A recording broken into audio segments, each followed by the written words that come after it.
মাত্র কয়েক টুকরো গরুর মাংস দিয়ে আজকে তৈরি করে নিলাম মজাদার একটি লোভনীয় রেসিপি। আসসালামু আলাইকুম, ওয়েলকাম পান্নাস ওয়ার্ল্ডের আরো একটি নতুন রেসিপিতে। প্রথমেই আমি নিয়ে নিলাম গরুর মাংস, একদমই পাতলা করে কেটে নিয়েছি। মাংসগুলোকে অবশ্যই ভালোভাবে ড্রাই করে নেবেন। দিয়ে দিলাম মাংসের উপর স্বাদমতো লবণ, হলুদ গুঁড়া আর মরিচ গুঁড়া, সবকিছুকে আমি ভালোভাবে মাখিয়ে নিয়েছি।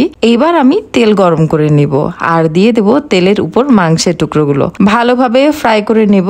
মাংসগুলো ফ্রাই হয়ে গেলে তেল থেকে ছেঁকে তুলে নিব।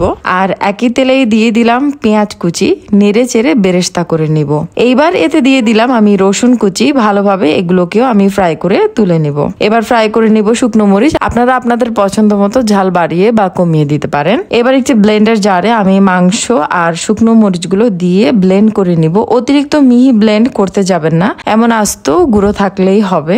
এবার হচ্ছে অ্যাসেম্বল করার পালা। এবার একটি প্লেটের মধ্যে আমি মাংসগুলোকে ঢেলে নিলাম আর উপর থেকে দিয়ে দিচ্ছি পেঁয়াজের বেরেস্তা, রসুনের বেরেস্তা। সবকিছুকে আমি ভালোভাবে মিক্স করে নিলেই তৈরি হয়ে যাবে মজাদার গরুর মাংসের বালা চাও। যে কোনো এয়ারটাইট জারে রেখে প্রায় 6 মাস আপনি খেতে পারবেন এই মাংসের বালা চাউটি, অথবা আপনারা বিদেশেও চাইলে প্রিয়জনের কাছে পাঠাতে পারবেন। ভাতের সাথে খেতে এই মাংসের বালা চাউটা যে এত মজাদার, আপনি না খেলে বুঝতেই পারবেন না। তো রেসিপিটি যদি আপনার ভালো লেগে থাকে, do subscribe and follow me. আসসালামু আলাইকুম।